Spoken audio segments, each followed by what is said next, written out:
Welcome to cricket in India. मैं हूं सारांश और आज के मुकाबले की third test India versus South Africa deciding final test, इसके बारे में आपसे बात करने जा रहा हूं। ऑन द डे फर्स्ट कैसा रहा खेल।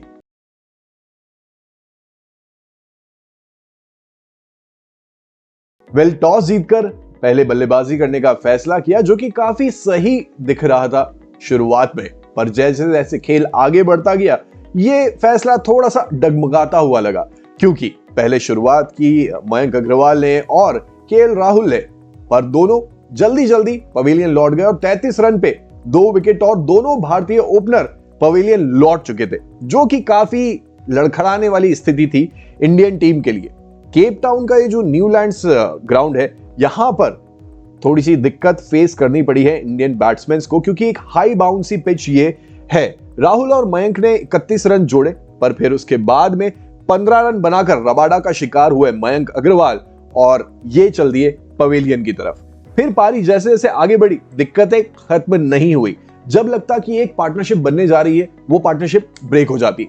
दूसरी तरफ से जो ओलिवर हैं, उन्होंने भी अपनी टीम को सफलता दिलाई और केएल राहुल का बड़ा विकेट निकाला, क्योंकि लास्ट 2 मैचेस में उन्होंने बहुत ही गजब की परफॉर्मेंस दी थी, पर इस मैच में अपनी फॉर्म को बरकरार नहीं रख पाए और अपना शानदार जो फॉर्म था वो इस मैच में कहीं ना कहीं थोड़ा सा खो दिया उन्होंने। 33 रन के भीतर दोनों ओपनर्स आउट हुए और उसके बाद फिर क्या था, विराट कोहली क्रीज पर पहुंचने ही वाले थे कि पुजारा, उन्होंने थोड़ी पारी संभालने की कोशिश करी। पुजारा और विराट कोहली साथ में कोशिश कर रहे थे कि जिम्मेदारी को निभाएं, पर पुजारा 43 रन के निजी स्कोर पर आउट हो गए, जो कि एक काफी बड़ा सेटबैक था, क्योंकि उनसे उम्मीद थी कि वो साथ देंगे विराट कोहली का। और शुरुआत में काफी डिफेंसिव दिखाई दिए आज टीम इंडिया के कैप्टन। इतना डिफेंसिव वो गेम नेचुरली खेलते नहीं, पर आज शायद वो जिम्मेदारी समझ रहे थे, इसीलिए उन्होंने एक डिफेंसिव बैटिंग स्टाइल आज अपनाया है और अपनी टेक्निक में थोड़ा सा एडजस्टमेंट किया है। अक्सर वो अपना पैर अक्रॉस ले जाया करते थे, क्रॉस साइड जाता था, पर उस पैर को काफी सीधा किया है, जिससे बॉल की लाइन में आकर मदद मिल रही है उसको छोड़ने में भी और उसको खेलने में भी। तो ये उनकी टेक्निक में एक स्लाइट एडजस्टमेंट से आज काफी फायदा पहुंचा है। तीसरे विकेट के लिए कोहली और पुजारा के बीच में 63 रन की पार्टनरशिप हुई और 95th रन पे तीसरा झटका लगा इंडियन टीम को। बिल्कुल पुजारा के रूप में ये विकेट जो है साउथ अफ्रीका टीम को मिला और रहाणे एक बार फिर से फ्लॉप हो गए, जिनसे उम्मीद थी कि वो रन बनाएंगे, क्योंकि उनके ऊपर भी ये काफी प्रेशर सिचुएशन है जब आपके पास में बेंच पर हनुमा विहारी जैसे प्लेयर्स हैं और भी बैट्समैन मौजूद हैं, तो ये काफी एक प्रेशर वाली सिचुएशन है। आउटस्विंग डिलीवरी पर रबाडा ने रहाणे को चलता किया और सीधा पवेलियन जाकर रुके हैं रहाणे। 116 रन पर भारतीय टीम का ये चौथा विकेट गिरा। कुछ पहले सेशन जो था वो सेकेंड सेशन एक जैसा बीता आज कह सकते हैं टीम के लिए, क्योंकि दोनों सेशंस में 2-2 विकेट गंवाए। और अब लास्ट सेशन की बात करें तो पुजारा और रहाणे अपना जो विकेट है वो खोने के बाद में थोड़ी सी टीम डगमगा गई थी, आधी टीम ऑलमोस्ट पहुंच चुकी थी। अब भारतीय कप्तान के भरोसे थी पूरी नैया, जिसे पार लगाना था। उन्होंने काफी सही अप्रोच जो है वो अपनाई, बाहर की बॉल्स को उन्होंने जाने दिया, स्टंप पर जो गेंद थी जो उनकी अप्रोच में थी उस पर शॉट्स लगाए और रन बटोरे। दूसरे एंड पर ऋषभ पंत जब पहुंचे तो उन्होंने भी आड़े तिरछे जो शॉट्स है उन पर काफी कंट्रोल किया, और करना ही पड़ेगा जब बॉस सामने खड़ा हो, मेरा मतलब कैप्टन सामने खड़ा हो, तो उस पर कंट्रोल रखना जरूरी भी है। और टी के बाद 141 रन पे 4 विकेट थे और उसके आगे खेलना शुरू किया जब भारत में, तो फिर लुंगी एनगीडी ने शुरुआत की और उन्हें एक चौका लगाकर जबरदस्त शुरुआत की विराट कोहली ने इस शानदार सेशन की। पंत ने भी दूसरे छोर से ओलिवर को एक चौका लगाया और भारत 56वें ओवर में 150 रन के पार पहुंच गया फाइनली।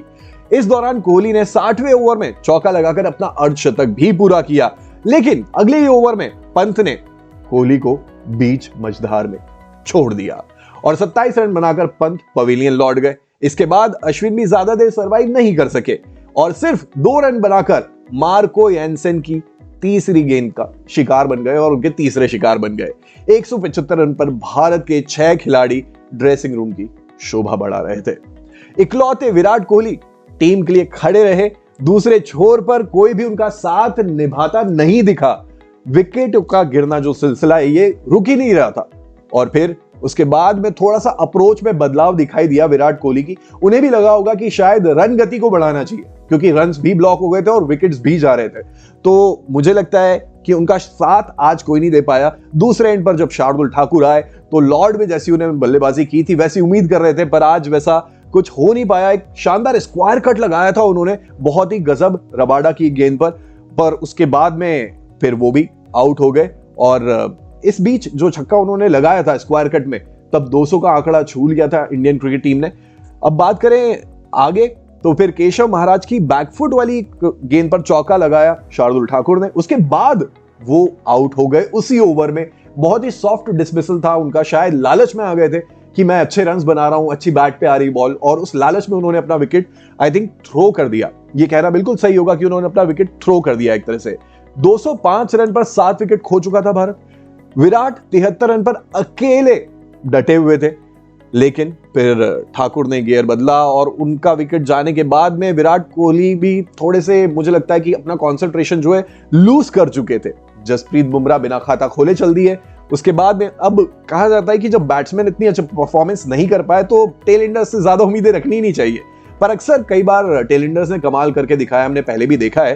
पर आज ऐसा कोई कमाल देखने को नहीं मिला और फिर अकेले लड़ते रहे विराट कोहली और अंत में 201 गेंदों का सामना करने के बाद 79 रनों की कप्तानी पारी खेलकर विराट कोहली आउट हो गए रबाडा की गेंद पर।